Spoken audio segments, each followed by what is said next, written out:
And the man who is exposing all of this, well, he's out with a brand new book. He is the host of the #1 show right here on the Fox News Channel Sunday nights, the host of Life, Liberty, and Levin.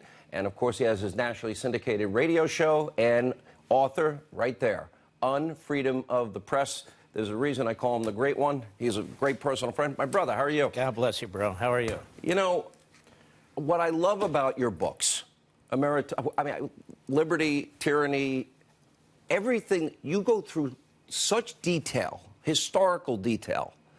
You know, before I get to these idiots that we're playing here, you know, you do remind us about the press in the past. And I remember you told the story, for example, how they treated Jefferson, the brutal battle between Quincy Adams and Hamilton.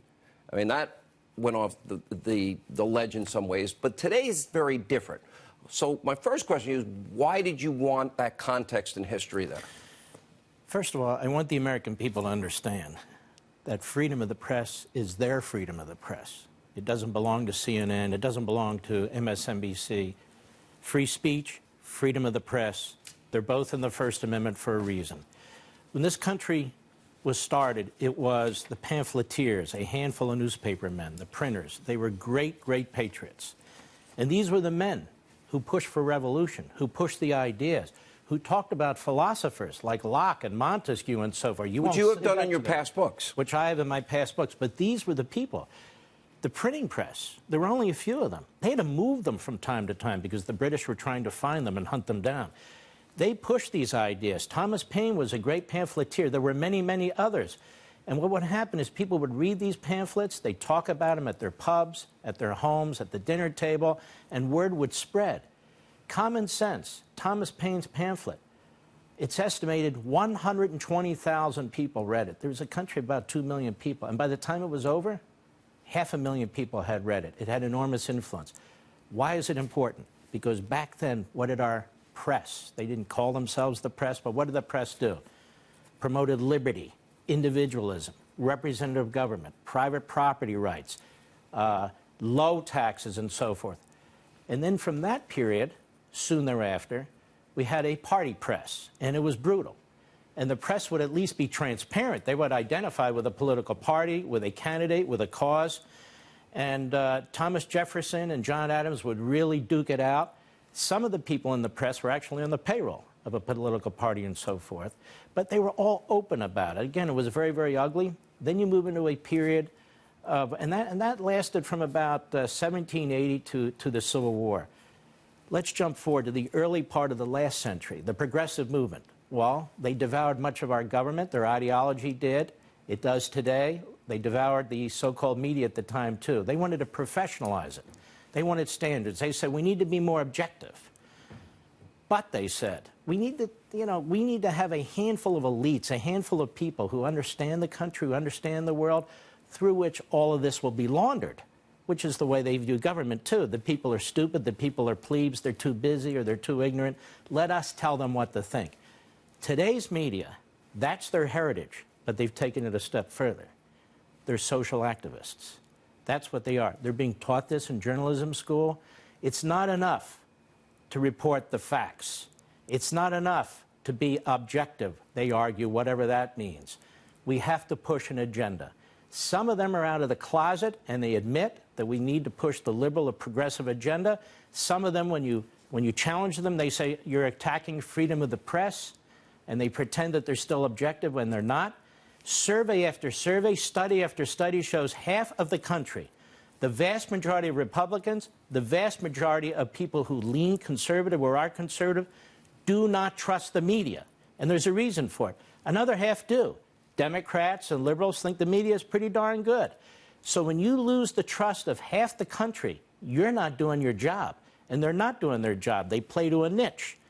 Even the word objective is debated. Do we mean objective in terms of the thinking of the journalist? Do we mean objective in terms of the process? So they pretty much have surrendered that. You know, a couple of months ago, Chuck Todd, on Meet the Press, he declared that man-made climate change is a fact. And we're not going to allow deniers, on Meet the Press. He's more than the host of Meet the Press.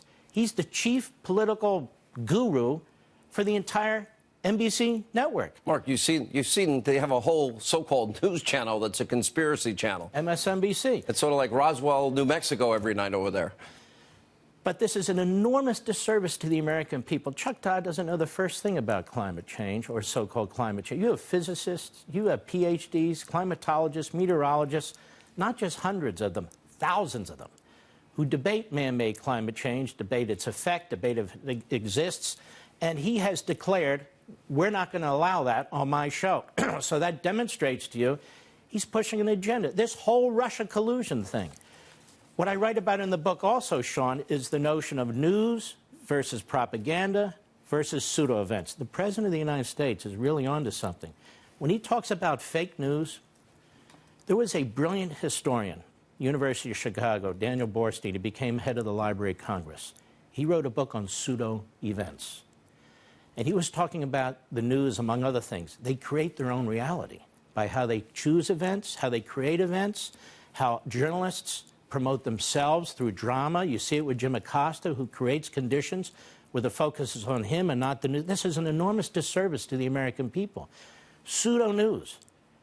Russia collusion with the Trump campaign. We had 2.5 years of pseudo, as the president calls it, fake news. And pseudo-news requires more pseudo-news. So, obstruction, a pseudo-event. It didn't really happen, but they claim it. 700 former prosecutors writing a letter, all liberals, no doubt. There are thousands and thousands of former prosecutors. Another pseudo-event. Phony subpoenas that are intended to gather information that do the American people any good, that have nothing to do with congressional oversight. Pseudo-events. This impeachment debate. Absolutely phony, another pseudo-event. Meanwhile, there's all kinds of events taking place in the world and in this country that are not being covered by news organizations. There's some exceptions, but in the aggregate, this is the condition we face. This is an enormous disservice to the American people. Remember this. The First Amendment belongs to the American people. The Bill of Rights belongs to the American people. The Constitution belongs to the American people.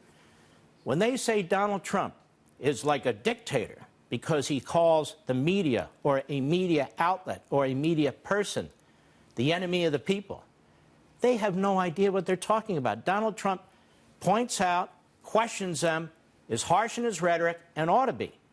And you have Acosta in a few weeks who's going to write a book and say, we basically have never seen anything like this, Sean. Let me give you a little history lesson. It's in the book. Go ahead. All of this is in the book. Let me give you a little history lesson. The sedition... I just wanted to tell our audience at home, this is a very hard interview for me. No, but this is honestly the amount of work, because I've been in your house when you do your books. You see them stacked up. I mean, it is an entire 2 rooms full of books and papers, and I don't know how you do it. But I'll keep going. I just want people to know how much history is in this. Because I'm a nerd. What can I say? No, well, we need a lot of nerds. You know, you mentioned Thomas Paine. Think about what he said, Mark, and this history that you're going through. Government in its best state is but a necessary evil, and its worst state an intolerable one. But continue. The media says Donald Trump is the greatest threat, or some of them do, to freedom of the press we've ever seen. That is a flat-out lie.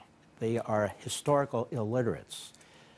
Let's start quickly. John Adams. John Adams, one of the great founders, and he was a great man and a great writer about liberty and all things. So he and his party put in place the Alien and Sedition Act. But the Sedition Act is if you criticize that president, you criticize his party, you criticize the government, he has the power to imprison you. And you know what? He imprisoned some journalists and he shut down some newspapers. Jefferson was furious. Jefferson was a libertarian. And he runs against Adams, among other things, against the Alien and Sedition Act. He wins in a brutal campaign, and I won't get into all the details, but he wins, and he gets rid of the Sedition Act. And the media attack him and brutalize him and so forth. That is the party press. The party press that supported Adams and Hamilton and and that party would viciously attack him, and he would still say, I'm not going to touch it. Abraham Lincoln, during the Civil War, through his Secretary of War, Stanton, shut down approximately 300 newspapers and imprisoned a slew of journalists, among others, because they felt they needed to, whatever your argument is, they felt they needed to because of the Civil War.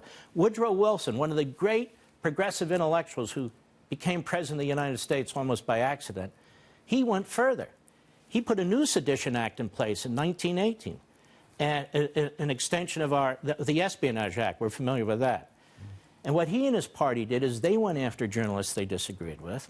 They went after political opponents they disagreed with. They put them in jail. He also put in place an extensive censorship campaign and an extensive government propaganda campaign. The great progressive Franklin Roosevelt turned the IRS on newspapers he disagreed with. The owner of the Inquirer was investigated by the IRS at his direction. Gannett was investigated at the direction of Eleanor Roosevelt, so they would use the IRS. Kennedy did too. Barack Obama. This is recent history. The FBI, the Department of Justice, went after the New York Times. James Rosen went after James Rosen of this network, went after 20 reporters at the Associated Press. Barack Obama. Donald Trump hasn't done any of these things, and to call him the greatest threat to the press is an absolute outrage. This is just a primer. This is all in this book. The history is phenomenal. They even bring up in presidential elections charges of bigamy and dueling, and you show this history, and it's fascinating to see how it has evolved, but I also want to bring it into current day. And I do believe the president's branding of fake news will forever be tattooed in their foreheads because of how low they have sunk. The book's phenomenal, Unfreedom of the Press. We continue with the great one, Mark Levin.